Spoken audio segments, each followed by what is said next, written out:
Welcome everybody to RFID hacking, live free or RFID hard. My name's Fran Brown. I'm a managing partner at Bishop Fox, formerly Stack and Lou. We just rebranded and got some exciting stuff to show you guys here today. I'm just going to get right into it. Basically what I want to go over today is to cover practical advice on successfully performing a penetration test of an RFID physical security system. And a little bit of background behind this. About a year ago, I was doing an assessment of an electric utility, and I needed to get to their SCADA network, which was only accessible from 2 buildings. So I needed to break into a building. That's how it all started. And that was my goal. So I started looking into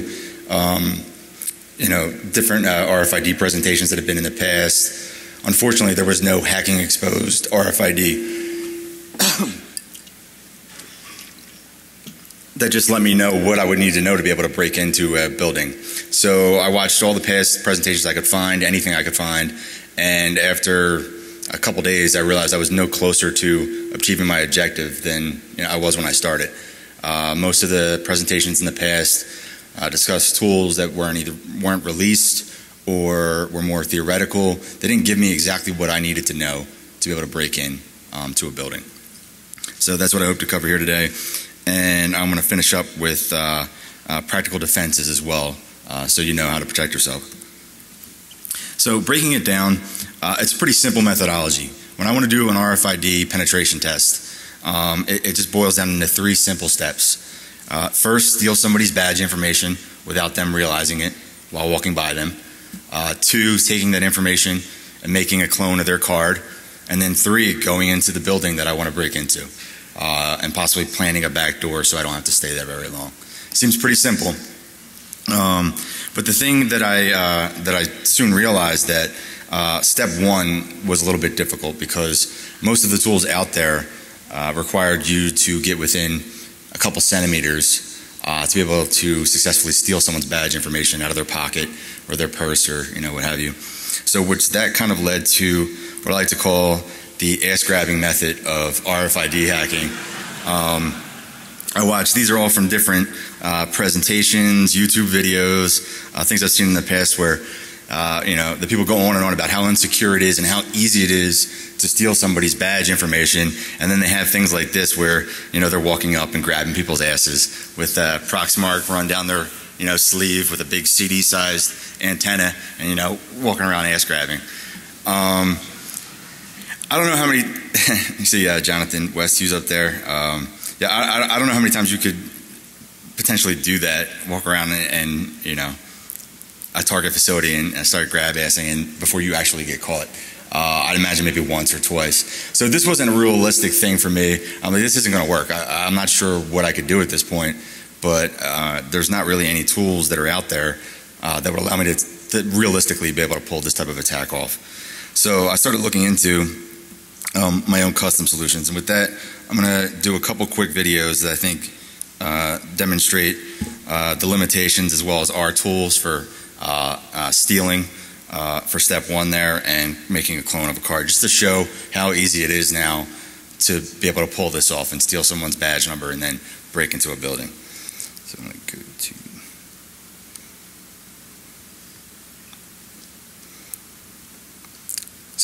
can you guys see that okay? Tool you could buy, by far the most popular. Okay. So in this first one, this is kind of demonstrating how many of you here are familiar with the Proxmark 3? Okay, it's probably #1 tool you could buy. It's actually really great for a lot of purposes. Sorry about that. It's too much for the microphone. But as you'll see here, it also has the problem of distance. This is the Proxmark. This is a RFID hacking tool you could buy, by far the most popular. It's plugged into my laptop here via USB, and then via another cable there's the antenna. And we see that right now we are running the Proxmark, and we have it in listening mode. It's trying to read right now. So as we can see, it still does not see the card even at this range. So I'll keep going down, getting closer to the antenna. Closer still until there we go. 6339. We had to be within probably about an inch right here before it actually starts picking up the badge information. 6339. So this is about how close you have to get to somebody on their person to be able to effectively use this tool to steal their information, which is a little too close for comfort, if you ask me. Cool. So, I mean, how many people here have pulled off successful penetration tests with the Proxmark or whatever existing tools that are out there? Handful of people. I guess you could, but you saw the antenna, and it's about the size of a CD, and typically people would run it down their sleeve and have the CD and, you know, try to go up and guess where the person has their badge on them to begin with. If you don't know which pocket it is, you know, and start, you know, feeling around. I saw a few things where people had posted custom solutions that they had done. They didn't really release code or you know, practical advice on how to put it together, so I kind of had to do my own thing. It'll be up on the website tomorrow, but my goal here was to make it so that I can create a tool that security professionals who, you know, don't know a lot about RFID or have an electrical engineering background or, you know, are going to build their own custom antennas. It's just your average security professional who wants to be able to perform this kind of pen test so they can get up and running realistically quickly. So wouldn't it be great if there was a tool that took that step one that allowed us to secretly steal this information without having to go up and grab somebody's butt? So, as a crazy random happenstance, we do have such a tool. 6339 again. We look to my left here. This is what I'm calling the Tastic long-range RFID stealer. Any Dr. Harville from my fans company, here? Bishop Fox. And we see there's just a weaponized commercial reader. So we'll go ahead and throw that up there, and you can see it's a 26-bit card. Run it again. Facility code 113 and card number 6339. So it outputs it to the screen nice as well. I'm clearly a few feet away right now. And with this, I can steal the information without having to go and grab somebody's butt. So taking a little quicker look at what this tool is actually doing and how the circuit board comes into play. I'm going to turn this off. And we can see that it is about a foot by a foot and only an inch deep. Extremely light, portable. Have a missile switch on the back here, which I was using to not accidentally turn it on, things like that. It's completely self-powered and portable. So what you would do is take this, put it in your messenger bag or backpack or briefcase, walk around with it, walk by somebody from up to 3 feet away and pick up their badge information, which is much better than, you know, grabbing butts up here.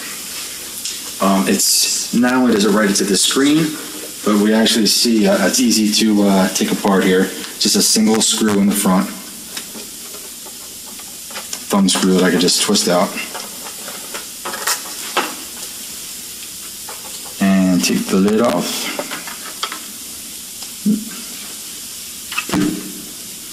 And what we have here is, this is a long distance commercial badge reader, the kind that you would find in parking lots, so that you don't have to get out of your car. You can just roll it on your window and reach your arm out of the car window and hold your badge out and get it picked up. So it's meant to be picked up from several feet away. All of this was in here to begin with. All I did was add the LCD screen, the batteries to self-power it, and you will recognize this circuit board here, which you have without all of the things already installed. But it has all the logic, the code behind it will be on our website for you to download as well.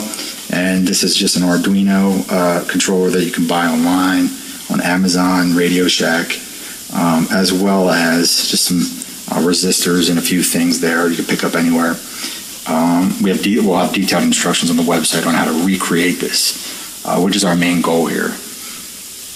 And finally, we see we have a microSD card, which not only was it writing it, but it was actually writing it to the SD card in cards.txt, a text file.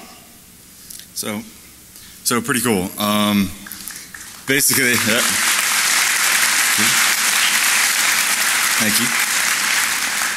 Thank you. So, you know, for those who are really attached to it, the ass grabbing methodology is still at your disposal if that's what you want to do. But this, I think, is, you know, a much better solution. And as you can see, it's super light, got just self-powered, completely portable, picks it up from a couple feet away as opposed to a centimeter or two. And yeah, so effectively this was my attempt at solving that step one of those 3 steps.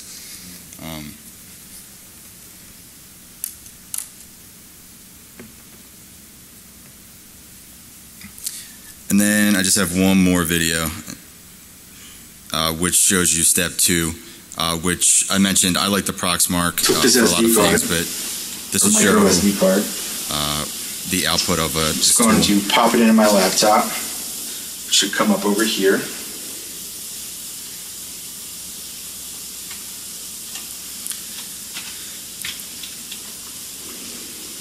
So we should see the SD card came up that I pulled from our long-range RFID stealer.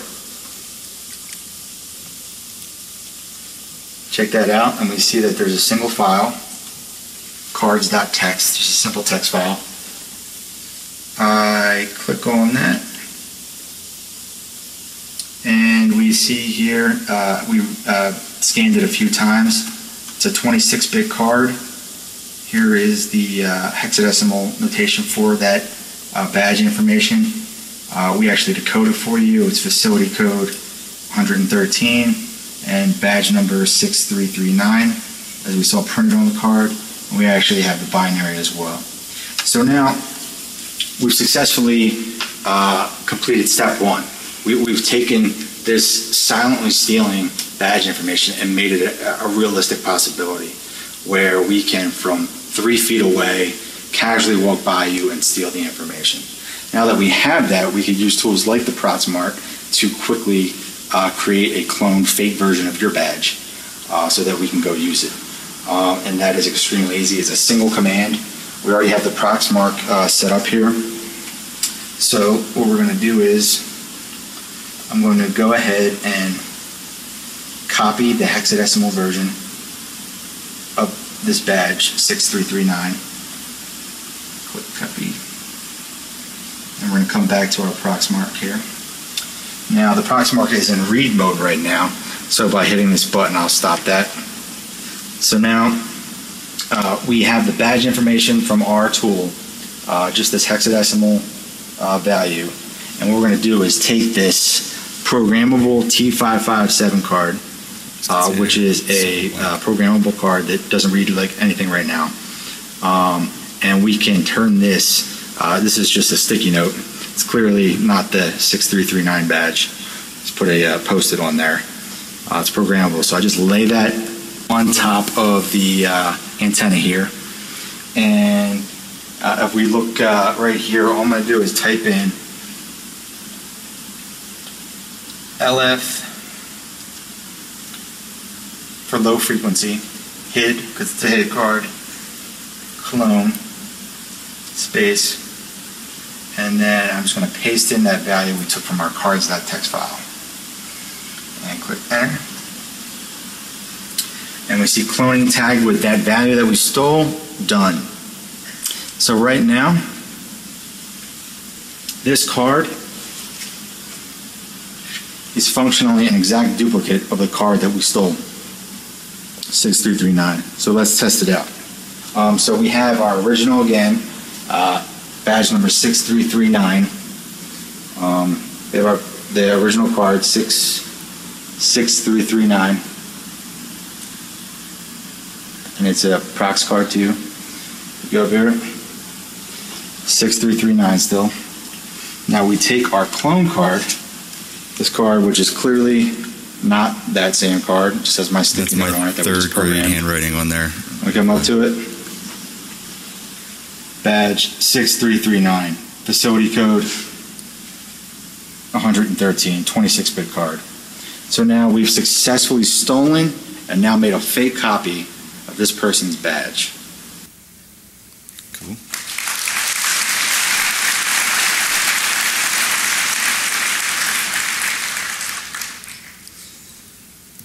Cool. So pretty easy now, right? You know, hopefully you guys can get up and running with this kind of tool. And it's at this point I've been able to train some of our consultants to do it now in about 10 minutes. Here's the on switch, which is also the off switch on the back. You know, go forth and prosper. So with that, what we're talking about here is low frequency. I saw with some of the articles that came out, people were posting links to high frequency, long range antennas and things like that. But we're talking the 125 kilohertz low frequency technology for physical security systems. And looking at that, people have known about these issues for quite some time. But the interesting thing to me was that no one's really done anything about it yet.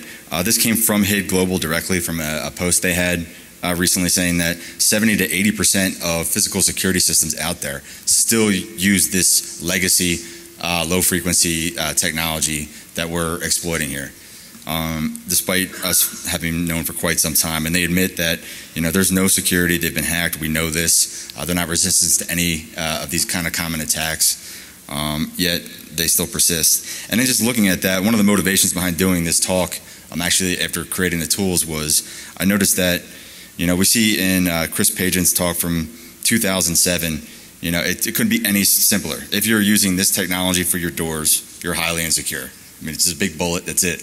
That's 2007, and those quotes came from this blog post in June of 2013. So from 2007 to 2013, we've made about zero progress in terms of upgrading these physical security systems. And that blog post is actually pretty interesting and goes on to talk about some of the reasons why the physical security product life cycle is about 20 years, they estimate. So most of the things out there were bought in the early 90s. HID offers more secure solutions, but people have, you know, bought and installed products from 20 years ago and are just more than happy with it. So for some extent, it's ignorance on the part of the people making the purchase decisions. They just don't realize that these things are this insecure, as well as there's budget issues. So what we're looking at here is a basic breakdown of what's happening for a badging system for a door.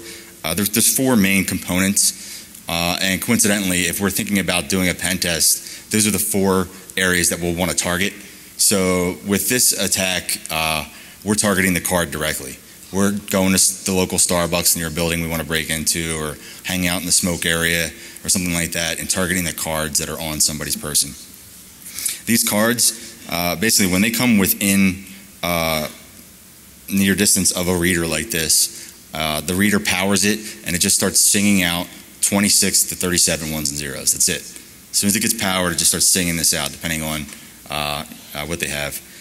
And then the reader just reads these off the air and then encodes them in Wiegand protocol, which I'll talk about in a little bit, and just forwards them on to the controller to make the decision about whether to open the door or not. And then you have the host PC, where a physical security guard will be sitting at to add new users and monitor you know, cameras and things like that. So in breaking this down, in doing this initial research, it was like pulling teeth. I mean, just trying to understand what was going on with these things, what's written on the card, how far away can I be?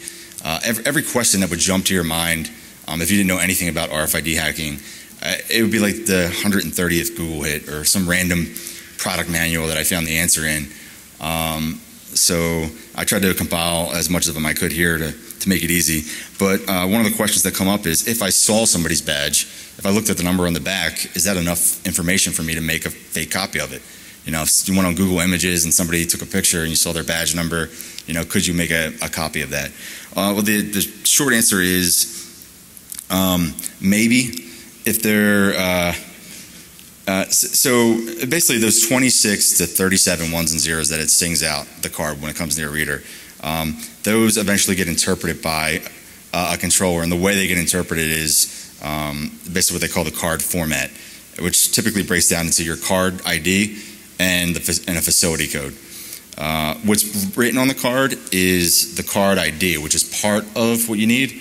If they're using a standard 26-bit card, then there's only 255 possible facility codes. So technically with that, I could just try that card number and facility code 1, facility code 2, facility code 3, and pretty quickly be able to brute force based on what you visually see on the card.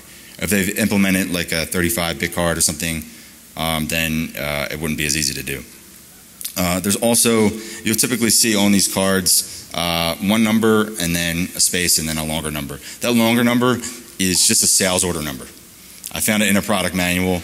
It's if you want to buy more cards, when you call up the sales guy, you read them that number. It has nothing to do with authentication or getting you in the door or anything like that. So good to know. And this is what I'm talking about with the, so in reading this as well, I saw things from your standard 26-bit card or your corporate 35-bit card. And then you hear that they're 44-bit cards. And then in the Proxmarks, you see typically when tools that are accessing them are 10 hexadecimal digits, which is only 40 bits. So what exactly is going on with the card was a little confusing to me because people didn't really make it clear. So just to make it clear what's actually going on, it sings out 26 to 37 bits in the air. It's always 44 bits on the card. And when we see here, I scanned this in from a product manual and put the notation in there myself. Typically, always the first hexadecimal will be a 0, which usually gets dropped, which is why you see it as 10. You see the full version there of 11 hexadecimal digits, but starting with a 0. So what happens is there's always 44 bits on the card, which you see up there. The standard 26-bit is what you see on the right. And then there, it starts, come on, man. Everyone look at that guy with the stare. So it's always, every single card, it starts with 6 zeros and a 1. Every single card. 6 zeros and a 1. And then there's a buffer of 10 zeros, and then a parity or sentinel bit, and then your 26 bits. So if you have a 35-bit card or anything up to 37, all it does is extend to the left there using that buffer of those 10 zeros. And that's the full 44 bits that are on the card. So, mystery solved. This is on low frequency stuff and mainly for breaking into buildings. But these type of attacks and the techniques that we're going for here are going to only become more applicable as we go on. We're starting to see them in credit cards in the U.S. now, passports, and my favorite. Who here is a Disney fan? Anybody a Disneyland, Disney World? Yeah, so Disney is going over to RFID for everything. So, it's going to be fun experiments, some field research, get some fast passes to get to the front of the lines and things like that. You see the band there on somebody's wrist. Everything from getting in the front door of Disney World to getting your fast passes for the rides to paying for things to your hotel room are all going to be, it's all RFID based. They're rolling it out right now. So these things are just, people are finding more and more uses for RFID technology that are going to be fun to do pen tests for. A couple of the tools that you want to have in your arsenal, besides our tool here, I would definitely recommend the Proxmark. You can get cheaper versions, but the nice polished version is $3.99. You can use it, as we saw in the one video, for making clone cards. It has all kinds of purposes that are great for doing RFID hacking.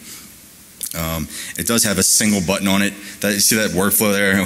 One crazy workflow for the single button on top of the Proxmark, which is a little fun. It's like stand on one foot and hold the button for 4.5 seconds until it blinks red and orange, and then hold it longer. That's literally the one button's workflow, which is pretty cool. Another cool thing with the Proxmark is there's a tool called the Prox Brute. Have any of you guys heard of the Prox Brute before? Handful of people. So the Prox Brute is just custom firmware that someone from McAfee, a guy named Brad, released that you could load onto the Proxmark and use it to do brute forcing. So each of these badges, we saw the card number and facility code. Once you have like a valid badge, if you stole maybe just a normal worker's badge information to get in the front door, but you want to get in the data center and that person didn't have access. Well, the card numbers themselves are sequential.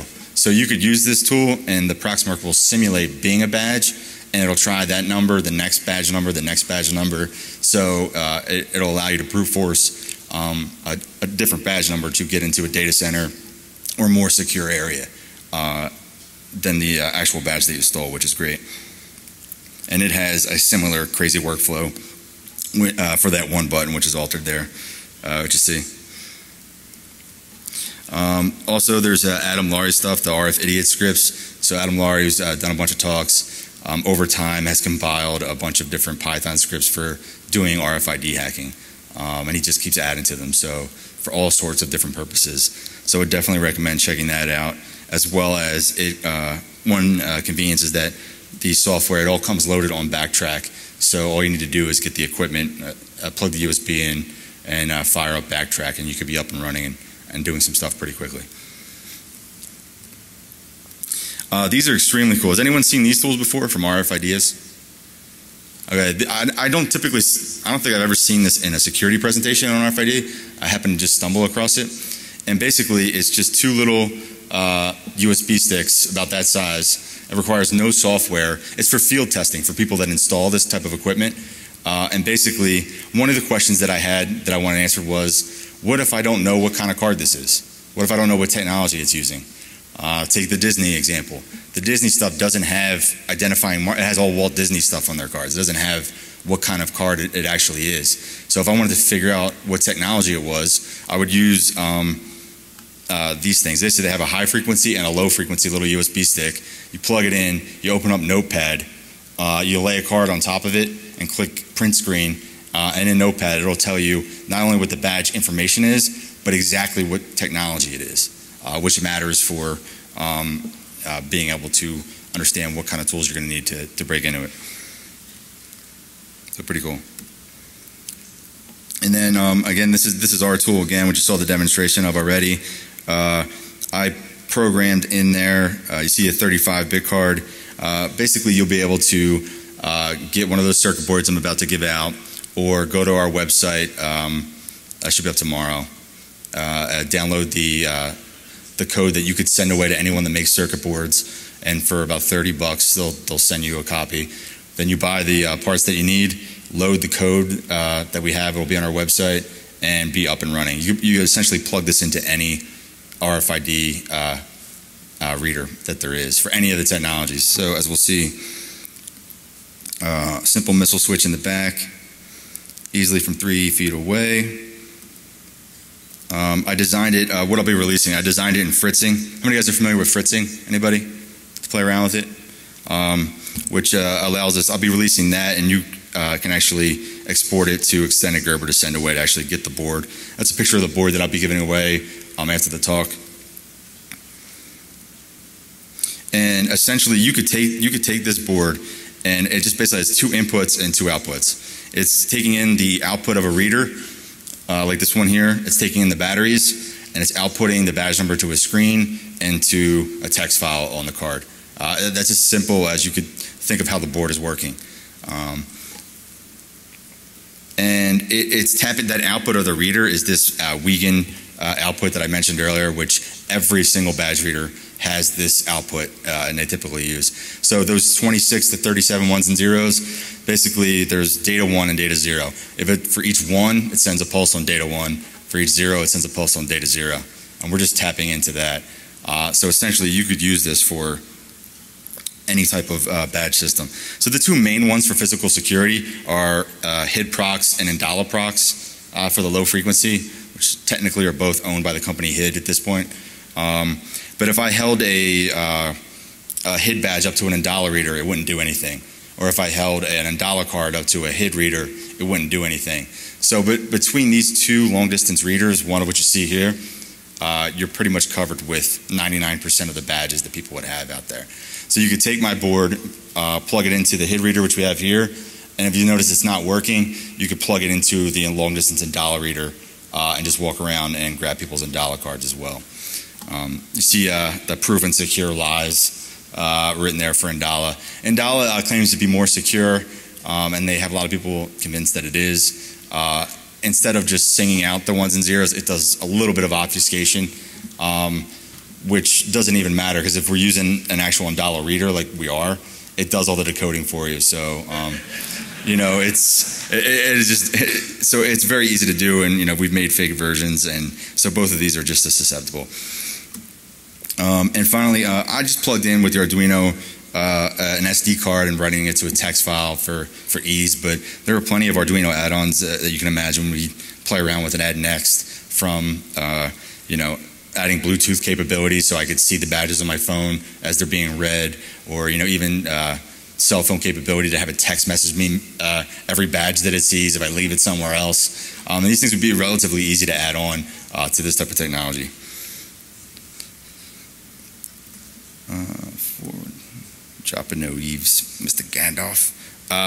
Basically, if you guys are aware of any tools that do this attack, you could let me know. I've heard people talk about it in theory and some PhD papers, but the distance limitation that we're now getting with 3 feet and was centimeters before is due to powering the card, not actually reading the ones and zeros that it's singing out. So people have talked about, if you leave something near the front door of an actual building and you let the real reader of that door power their card, you can listen for those ones and zeros from further away. And I know that Chris Pageant's talk, he had mentioned being able to get up to 10 feet with this in this passive mode, letting someone else power it. This tool obviously never was released due to legal reasons, I believe, and I haven't seen any other tools that actually successfully do it, but it is something to be aware of in terms of getting further distance still. Making a copy of the card. I mentioned this in the video. What you would want to get are these T55X7 cards. There's all kind of, they're like $1. You could buy them online. Oh, just a note, all these slides, my notes sections are like white papers, links to everything you would want for each topic are in there, and I'll have links to where you could buy these. But these things are not blank cards. They're programmable cards, so they'll simulate the data and behavior of any type of card. And what I meant by, when I mentioned a HID card wouldn't work with Indala and an Indala card wouldn't work with HID, these cards can behave like an Indala card, or they can behave like a HID card. So they could simulate any type of card and the data on them. So, I mean, they're definitely something you want to have in your arsenal too, and you can reprogram them as much as you want to be your fake versions of cards. Finally, if people start you know, using RFID blocking wallets and stuff like that, we got to move down the line of what we're attacking. There are things out there where you can, you know, pop open the lid of the reader and start dumping things off the readers and attacking them directly. There's a man in the middle tool called Gecko where you plug it in the reader, and as people badge in, it's writing them all to something as well. And I didn't really design my circuit board to be used in that way, but I realized afterwards, with little minor alterations, you could use that circuit board. All I'm doing is tapping into the output of a real reader. You could take that circuit board, go to the front of a building that you're trying to break into, pop the lid off, insert it, and have it sit there, you know, and record all the other real badges that are coming through that reader. So you could use it in this way as well. This Brad, I'll butcher his last name, Antonowicz from McAfee, the guy that actually made that Prox Brute software I'm talking about, he has a project here that you can see where he's come up with tons of scripts and things to attack the readers and attack the controllers directly, which are pretty cool. I would recommend checking out. Lastly, once you get in, you want to not be in the building any longer than you have to be. So I recommend, how many here are familiar with the Pwn plug? Cool, so it's just going to be your little personal VPN, your backdoor into their network. It's $1,000 for the regular Pwn plug and $1,500 for the power Pwn. It's pretty cool looking. It's a little hefty. I would recommend, a lot of people are coming out with images for the Raspberry Pi that allow them to effectively do the same exact thing. Even from Pony Express, the people that make the Pwn plug, you got the Raspberry Pwn, the Rogue Pi, the Pwn Pi. So for $35 instead of $1,500, you can create your own little backdoor to be on the network. And you see there, people use, you know, hollowed out old laptop chargers, things like that, put the Raspberry Pi in it to be their own little backdoor, which is pretty cool. I think we're just about out of time, so I'm going to skip the defenses. Yeah, avoid being probes. I don't know if this will help you out or not, but it's very fashionable. So I would recommend upgrading your systems, if possible, to the contactless smart cards, the high-frequency stuff. These things could do challenge response, authentication, have encryption. There's more secure products out there. If you're a company that has 100,000 employees, placing everybody's badges and every single door out there might be not that realistic, at least in any kind of good time frame. So in order to get around that, what I would recommend is changing, using things like anomaly detection software, so that if I badge in at 8 in the morning every morning, but all of a sudden I'm badging in at 4 in the morning in a building I never go to, you can have it generate an alert and flag you. Also, you have the protective sleeves that I'll talk about more in a second. But you want to not wear your badge in prominent view, so I can't make a realistic looking picture of it. Security screws that prevent people from easily popping the lid off your reader on your door instead of just normal screws. And there's also ones, some of your readers have to check with tamper detect mechanisms that'll send an alert if someone's messing with the reader. And then finally, the last slide is that those protective sleeves that you would get, some of them work and some of them don't. So before you buy 100,000 of them for your employees, make sure that it works. This is a green card protective sleeve, which one of our employees is from Scotland, very charming fellow, and he has his green card, which has RFID in it, and it has this sleeve that you should keep it in at all times to prevent communication with your card. It doesn't work at all. It's probably just a piece of paper. So I don't know how they got overselling that to the federal government for every single green card. But it doesn't work at all. So, and in my experience, there's no rhyme or reason. It's about half of them work, half of them don't. So get a sample, test it out before you buy them in bulk for your company. And that's it. Boom.